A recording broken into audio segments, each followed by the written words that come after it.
Who will win India and Pakistan after Palhagam Attack because both countries have increased tensions, but India will win the war because India is strong militarily, economically, politically, globally, ethically, morally, skillfully, and socially. It was one of those calm Delhi mornings when everything around you feels like it's moving in a rhythm. Auto rickshaws buzzing down the street, chai stalls getting their first customers, the faint sound of a radio playing some old Kishore Kumar song in the background. I was sitting at my study desk in my small shared flat near Kamla Nagar, sipping lukewarm tea and flipping through cue cards for my English presentation. The topic that day was Unity in Diversity, the Strength of India. How ironic that sounds now when I look back. I had barely gone through the second point in my presentation about how India's cultural diversity strengthens its democracy when my phone vibrated. It was an unusual time for my cousin Ayan to call. He was younger than me by 2 years and lived with his parents in Anantnag, a district nestled in the breathtaking beauty of Kashmir. He rarely called, and when he did, it was usually to discuss cricket scores or ask for help with English homework. But this time, his name flashing on the screen brought a strange uneasiness. I picked up. His voice trembled. "Arav Bhaiya," he whispered, barely audible. "Pahalgam, a terror attack. Many are dead. Tourists. Pilgrims. It's really bad." My heart skipped a beat. I held the phone tighter, hoping I had heard him wrong. "What? What do you mean? What happened, Ayan?" He took a shaky breath. "There was a bomb near a bus, a tourist bus, mostly pilgrims, from Gujarat and Maharashtra, I think. It happened near Langanbal, right outside Pahalgam town. People were screaming. Everyone's scared." I stood up, the cue cards falling from my lap. The room around me blurred as I tried to process what I had just heard. Pahalgam. That name wasn't just another place on a map for me. It was personal. Just last summer, we had visited there as a family. The Litter River had flowed so gently alongside us as we picnicked near Aru Valley. The air had smelled of pine trees and snow. I remember clicking dozens of photos, feeding the horses, and laughing with my little sister as we crossed wooden bridges like something out of a dream. That dream, I now realized, had been shattered, hung up and turned on the TV. News channels were already flashing the breaking update in bold red. Terror attack in Pahalgam, 26 dead, several injured. The screen showed visuals of a destroyed bus, twisted metal lying on the road, bloodstains, luggage scattered. One channel replayed a clip of a wailing woman shouting, "Why us? What did we do? They were just pilgrims." I felt my knees weaken as I sat back down. 26 lives, gone. Just like that. Some of them could have been standing on the same spots where I had stood months ago. They were visitors, tourists, devotees, on a peaceful journey. What did they do to deserve such a fate? I couldn't shake the image from my head. What if it had happened when I was there with my family? What if that had been our bus? What if my mother had been caught in that explosion? These were not random people to me anymore. They were me, my family, my people. I couldn't focus on anything after that. My English presentation? I shoved the cue cards aside. What was the point of talking about unity and peace when this was the reality? My WhatsApp groups were flooding with messages, some expressing shock, some calling for revenge, some debating politics. But none of them made me feel better. My hands trembled as I tried to call Ayan again, but the line wouldn't connect.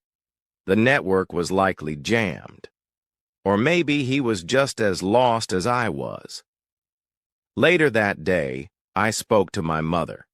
She had already heard the news and was crying softly. "It could have been us, Arav," she said. "God saved us. But what about those poor souls?" She wasn't angry. She was broken. That night I couldn't sleep. I kept replaying the images in my head. I saw the green valleys I loved now filled with smoke. I heard screams where there was once birdsong. I remembered a local shopkeeper in Palhagam who had sold me walnuts and smiled, saying, "Come back next summer, Bhaiya." I wondered if he was okay. I realized for the first time how fragile peace is, how quickly a place of joy could turn into a site of horror. And I also realized something else. How far removed most of us in cities are from the everyday fear people in Kashmir live with. We talk about the beauty of Kashmir like it's a postcard, but we forget it's a place where violence hides under every silence. Still, something inside me was changing. The helplessness I felt in the morning was slowly turning into resolve. I knew I had to do something. But what could a 20-year-old college student do from Delhi? I didn't have power or authority, but I had a voice. And maybe, just maybe, that was enough. I didn't sleep that night. Instead, I wrote down my thoughts about the attack, about the loss, about the pain, but also about hope and strength. I titled it, "India Will Rise, Not Just in Anger, but in Unity." The next day, something inside me pushed me to stand up and share that message, not just with my classmates, but with the world. It was a night that I will never forget. As I sat down to have dinner with my parents, my phone buzzed continuously with messages and news alerts. The screen of my phone flashed with headlines like, "Terror Attack in Palhagam," 26 pilgrims killed, and India in shock. I couldn't comprehend it at first. The place I had visited so many times, a place known for its beauty and tranquility, had been struck by violence. I found myself staring at the screen, numb and in disbelief. But my mother was quick to grab the remote control, and we turned on the television. The scene was harrowing. The anchors' voices were heavy with sorrow, and the visuals on the screen were enough to make anyone's heart break. There were images of the aftermath of the attack. Broken windows of a tourist bus, scattered luggage, and the blood-stained roads where innocent lives had been taken. The footage was raw, real, and it felt as though it had somehow shattered the sense of safety we had all taken for granted. The once peaceful streets of Palhagam, with its beautiful views of the rivers and mountains, now seemed like a faraway dream, one that had been shattered in an instant. As we continued watching, I saw the faces of people, ordinary citizens, lighting candles and placing flowers outside temples, mosques, and in the streets across the country. These were not just political leaders, government officials, or media personalities who were mourning. It was the people. People from every walk of life, from every corner of India, were expressing their grief in a way that felt deeply personal. Whether they were in Kashmir, Delhi, Mumbai, or even in smaller towns, the people of India were united in sorrow. They stood together, lighting candles, praying, and holding silent vigils. They didn't need to speak to show their pain. They just stood there, silently sharing the weight of the moment. Then, the Prime Minister's voice echoed through the TV speakers. He spoke firmly, his words piercing through the tense silence in the room. "We will not forget. We will not forgive." It was a clear statement of strength, a message that India would not bow down to terror, that justice would be sought, and that no attack could break the spirit of the nation. But the words also felt heavy with emotion. There was a deep sense of sadness in the air, a sadness that was almost tangible, as if the entire country was mourning together. But as I sat there, with my family, I couldn't help but feel that something more was happening. There was more to this attack than just the violence, the anger, and the grief. It wasn't just about the loss of lives, even though that in itself was heartbreaking. It was about the ripple effects, about the way it affected people like me, students, young people who were trying to find their place in the world. In the days that followed, I started to notice something extraordinary happening in my college. It was a story that wasn't making headlines, but it was just as important. My classmates from all walks of life were quietly coming together. We weren't politicians or soldiers, but we felt the weight of the tragedy as if it were our own. We weren't called to act in any official capacity, but we knew that we had to do something. It wasn't just about mourning. It was about standing together, about showing our strength not with weapons, but with unity. One of the first things we did as a group of students was organize a silent vigil. We didn't need to say anything, didn't need to chant slogans. We simply stood in silence for 5 minutes, paying our respects to those who had lost their lives. There was no grand ceremony, just students standing shoulder to shoulder, as if to say, "We are with you, we mourn with you, and we will stand together against terror." The vigil was a quiet protest against hatred and violence, and a statement of peace in a world that sometimes felt divided.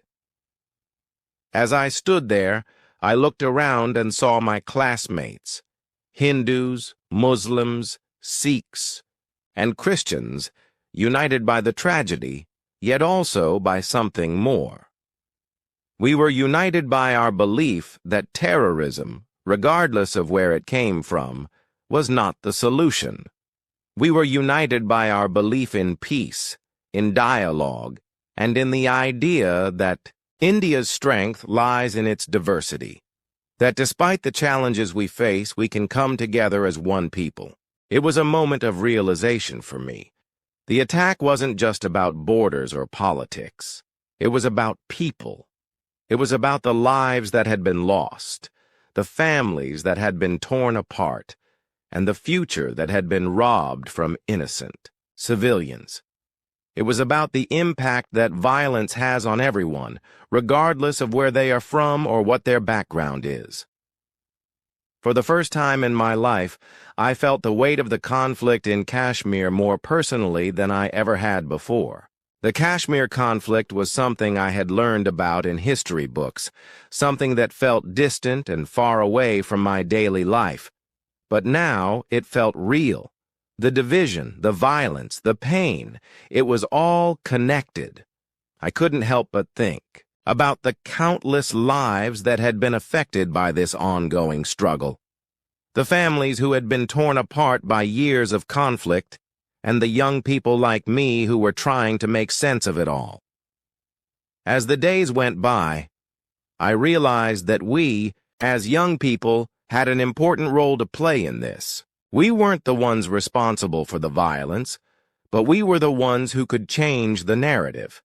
We could stand together, speak out for peace, and ensure that the story of India was not one of conflict and division, but of unity and strength. We had the power to shape the future, to build bridges instead of walls. We had to rise above the rhetoric of hatred and fear, and instead choose to be voices of reason, voices of compassion, and voices of unity. My feelings of anger began to transform into something else, something more powerful. I felt a deep sense of responsibility, not just as an individual, but as part of a larger collective.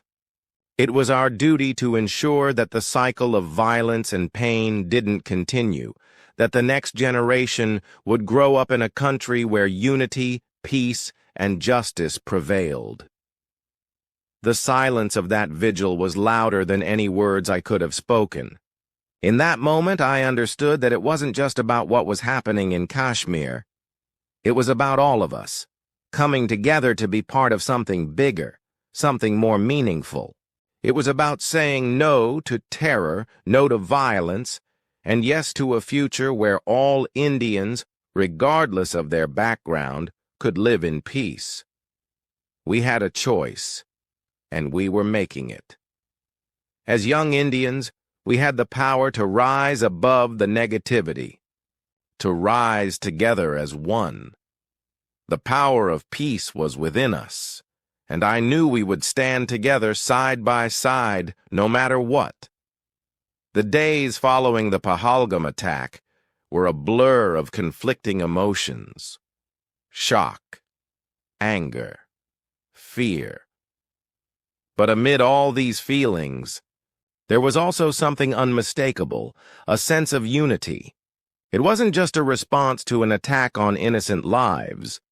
It was the kind of unity that comes from the core of a nation that has faced trials, tribulations, and countless adversities in the past. As the details of the attack started unfolding, we were bombarded with news. Images of a peaceful tourist spot turned into a battlefield. Yet what truly struck me was how the entire country reacted, not just in anger but in solidarity. I could feel the tension in the air, but I could also feel something else: the strength of India's spirit. This wasn't just about borders or politics. This was about people, innocent civilians who were caught in the crossfire of terrorism. The government responded swiftly.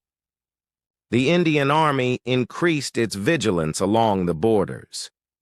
Security measures were ramped up in all major cities, with heightened alertness at airports and railway stations. There was talk of military action. People on the streets, in coffee shops, in universities, all voiced their opinions. Some called for a strong military response, demanding that we show our power and teach the perpetrators a lesson. Others, like me, were skeptical. It wasn't that we didn't want to defend our country, but I began to realize that true strength doesn't always lie in the power of arms. True strength lies in unity. What became evident as the days passed was the resilience of the Indian people. Yes, there were calls for retribution. Yes, there were tears, anger, and frustration.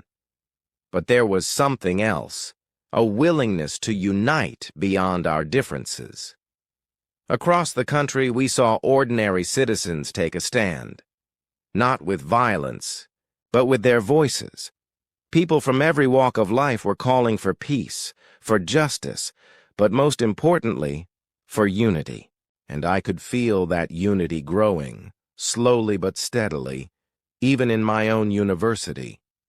At my campus in Delhi, a series of memorials, peace events, and protests took place in the days after the attack. They were not just commemorations of those lost. They were celebrations of our collective strength as a nation. The idea wasn't to point fingers, to blame, or to retaliate with violence. The idea was to stand together in the face of adversity and show the world what we are made of. It was at one of these events where I truly understood the meaning of unity. Students from different backgrounds, different religions, and different parts of the country came together to support one another. I remember vividly when a Muslim friend of mine, Zaid, stood on stage during a peace event. Zaid was from Lucknow, a city that I had always associated with cultural richness and a deep sense of tradition. He had always been the quiet one in our group, but when the microphone was handed to him, something changed. Zaid cleared his throat, looked at the audience, and said, "Terrorism has no religion. I am just as angry as you are. I love my country. I want peace too. The room went silent for a moment, and then the applause started. It wasn't just applause for Zaid's words. It was applause for every Indian who had chosen to stand together, to reject the ideology of violence, and to embrace the true essence of what it means to be Indian: unity in diversity. In that instant, I felt a shift within me. It was a subtle change, but it was significant. I had always believed in unity, of course, but now I felt it in my bones. It wasn't just something to preach. It was something that was happening before my eyes. We were not just reacting to an attack. We were rising as a nation, stronger, more determined, and more unified than ever before. For the first time, I saw a glimpse of what India truly stands for. It's not about what we've lost in the past. It's not about who is to blame for the violence. It's about who we are as a people, resilient, diverse, and capable of overcoming any challenge together. The response to the Palhagam attack wasn't just about protests or memorials. It was about something deeper. It was about finding ways to rise above our differences. It was about understanding that no matter where we come from, no matter what religion we practice or what language we speak, we are all part of this great nation, and together we are stronger than any enemy. We weren't just standing together in a show of defiance against terrorism. We were standing together as a united people saying, no matter what happens, we will not be divided. We will not let fear control us. The outpouring of support for the victims, the unity that was on display across the country, the peaceful demonstrations, it was all a testament to the strength of India. Even in the face of horror and tragedy, we were not driven by hatred or vengeance. We were driven by a collective desire to see our nation thrive, to see our values of peace and unity endure. As the days passed, my belief in India's unity only grew stronger. But there was more to come. More lessons to be learned, more stories to be shared, and more challenges to face. I knew that the road ahead would not be easy. There would be more attacks, more pain, and more divisions to bridge. But what I also knew was that no matter how hard the road got, India would always rise above. We would rise with our strength, our unity, and our resolve. Looking back, I see that this tragedy, while devastating, brought out the best in India. It reminded us of who we are as a nation. It reminded us that our true strength lies not in weapons, not in our military might, but in our unity, in our ability to come together in times of crisis, and in our unwavering belief that we can build a peaceful future for all. Now, as I prepare for the next chapter in my life, I know that my country is strong, not just because of its military or economic power, but because of its people. The spirit of India, one that unites us in the face of terror, will never be broken. We will continue to fight for peace, for justice, and for unity, no matter what the future holds. The unity I felt at that event, the words spoken by Zaid, and the determination of every Indian who stood tall in the face of adversity, this made me believe more than ever that together we can overcome anything. A week after the Palhagam attack, I found myself in an unexpected position.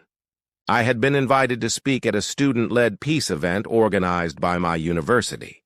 Initially, I wasn't sure why I had been chosen. Was it because of my background in political science? Or perhaps because I had been outspoken about the issue of terrorism in Kashmir? Regardless, I knew that this wasn't just another speech or classroom presentation. This was an opportunity to do something that truly mattered. The event was held in the university auditorium, which was packed with students from every corner of the campus. Everyone had gathered to discuss what had happened in Kashmir and how it had affected us as a nation. There were students from different cultural, religious, and regional backgrounds, all united in one cause: peace. They had come to voice their concerns, their anger, and their hopes for a future where violence and hatred no longer define our relationships, both within our borders and beyond. As the event drew nearer, I began to feel the weight of the responsibility that had fallen on me. The organizers had asked me to speak in English, something I had always been nervous about. Yes, I could speak English well enough to get by in classes and conversations, but speaking publicly, especially about such a sensitive and profound topic, was a different matter entirely. The pressure was on. I was expected not only to express my thoughts clearly, but also to inspire my fellow students to think critically about how we could make a difference in the face of such tragedy. On the day of the event, as I walked up to the podium, I could feel my palms sweat. I glanced around the room and saw the faces of my classmates, some hopeful, some anxious, and others with their arms crossed, possibly skeptical about what I had to say. I wasn't a politician, and I wasn't a soldier. I was just a student who had been affected deeply by what had happened in Kashmir, just like them. And while I may not have had all the answers, I knew one thing for certain. I needed to speak. I started my speech with a simple introduction. "I am Arav," I began, my voice shaking slightly. "I study political science. I love my country. I mourn for those we lost in Palhagam. And as someone who has spent a lot of time thinking about conflict and peace, I believe it is important to understand both sides of the situation, not just react in anger or hate." At that moment, I felt a surge of energy. I continued, "But I also believe we must speak not only with strength, but with wisdom. India is powerful, and we have the capability to defend ourselves. We can act decisively, but we must also be careful not to let hatred define us. Our power lies not just in our military might, but in our unity, in our ability to rise above the conflict." As I spoke, I noticed the room grow quieter. Students who had been whispering now listened intently. I wasn't just speaking about the attack anymore. I was speaking about something much bigger. I was speaking about the responsibility we all had, not just to mourn, but to act in a way that would lead to positive change. I spoke about how we, as future leaders, needed to use our voices and our education to build bridges, not walls. After my speech, I felt an overwhelming sense of relief.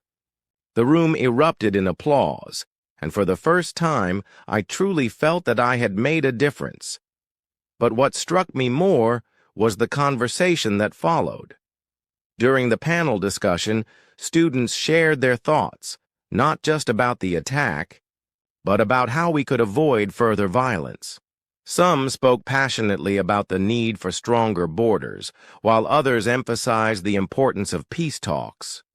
Some suggested that we, as a nation, needed to focus more on internal issues, poverty, education, and inequality, rather than simply reacting to external threats. I remember a particular comment from a Muslim student from Kashmir. He said, "I know how it feels to live in fear. I've lost family members to violence, but I also know that terrorism is not the answer. We need to come together, not just as Hindus or Muslims, but as Indians who care for their country." That struck a chord with me. I realized that the problem wasn't just about one community or one religion. It was about the collective suffering we all experienced when violence spread. We were all victims, regardless of which side of the border we were on.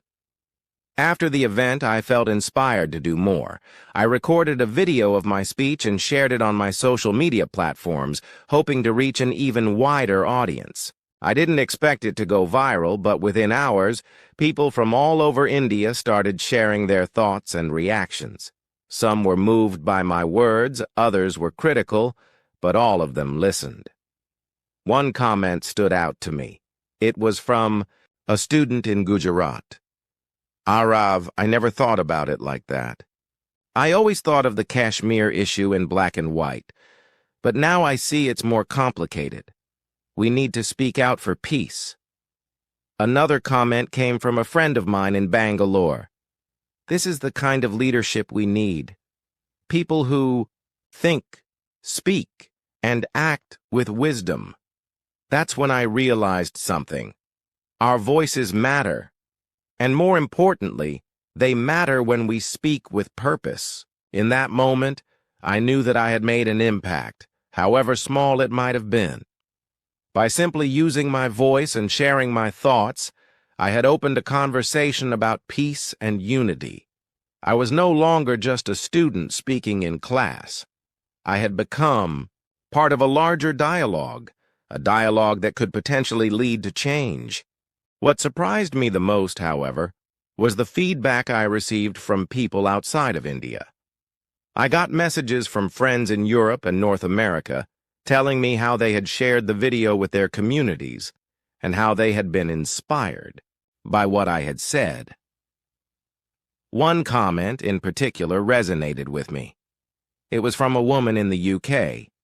It's so easy to hate from a distance, but hearing someone speak about peace from the heart makes you realize that we all share the same humanity. That comment made me think. The power of language wasn't just about fluency in English. It was about the ability to convey our shared human experiences and emotions. English had become more than just a tool for communication. It had become a vehicle for expressing my beliefs, my hopes, and my call for peace. In that moment, I realized something else. The power of our voice extends beyond words. It's about who we are as individuals, our capacity to empathize, to listen, and to speak out when it matters most. Weeks after the tragic events of the Palhagam Attack, life slowly began to return to what we used to call normal. The rush of daily activities, the hum of busy streets, the chatter of students walking to class, it all seemed to carry on, as if nothing had happened. But inside me, something had irrevocably shifted. The memories of that terrible day in Palhagam, of the innocent lives lost, of the images flashed across the television, were now etched in my mind. I could no longer ignore the emotional weight of what had happened. But at the same time, there was a growing sense of power within me. Not a power rooted in violence or weapons, but in something far deeper. A power to speak, to use my voice. Had been angry, confused, and afraid in the days that followed the attack. There were moments when it felt like the world was unraveling, when it seemed like the old wounds between nations were about to open up once more. But as I reflected on everything, I realized that the power to fight was not the power that would save us. The true strength lies in how we choose to respond, in how we choose to lead with peace rather than hatred, with wisdom rather than violence. India, my country, is a land of incredible strength.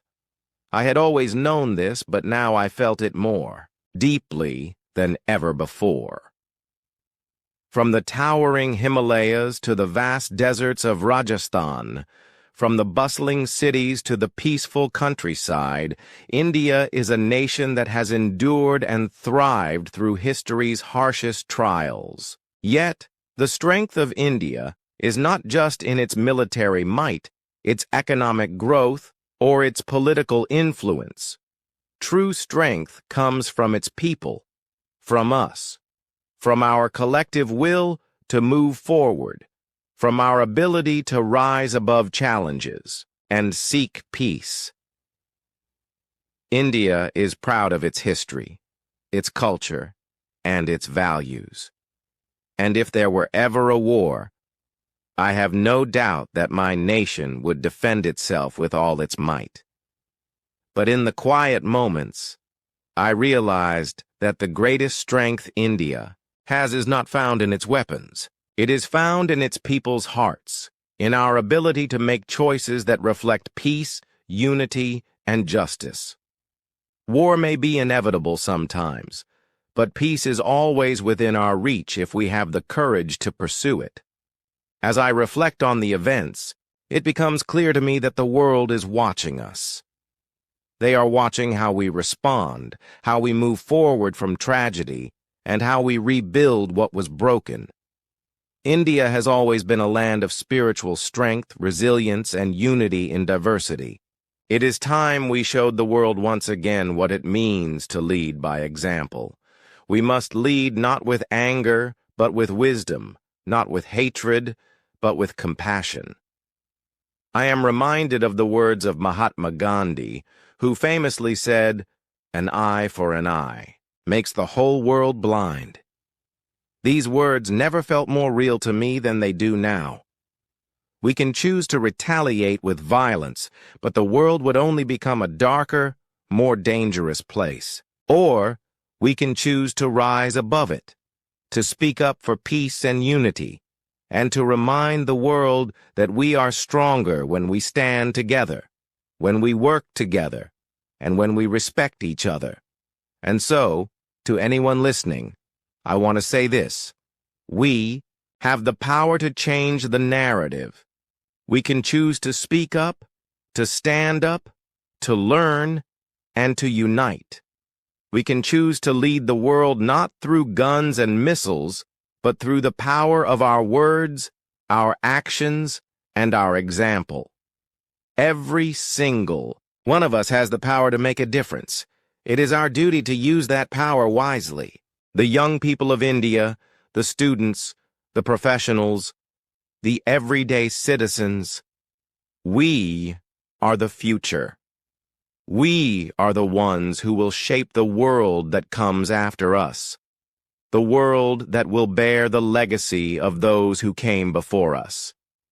The choices we make today will determine the world we leave for our children. Will we leave behind a world where peace is a forgotten dream, or will we leave behind a world where every individual's voice is heard, where conflicts are resolved with dialogue and understanding? I choose peace. I choose unity. I choose India's strength to lead with compassion and wisdom. Let's make our country proud, not just with our weapons, but with our words. Let's lead the world with the power of education, the power of understanding, and the power of peace. Our voices matter. Our actions matter. And together, we can make a difference. Now I stand here, a witness to the resilience of my country, with a renewed sense of purpose. I know that my voice, however small it may seem, matters in this larger conversation. And I also know that the young people of India, my generation, are not just passive bystanders in this story. We are the ones writing the next chapter. If you were moved by this story, I want you to do 3 things right now. Like this video to show your support for peace and unity. Comment below. What do you think India's youth can do to stop terrorism and promote peace? Subscribe to English Tone because I'll keep sharing more real stories that connect language with life, learning with purpose. Together, let's raise our voices, not in anger, but in strength.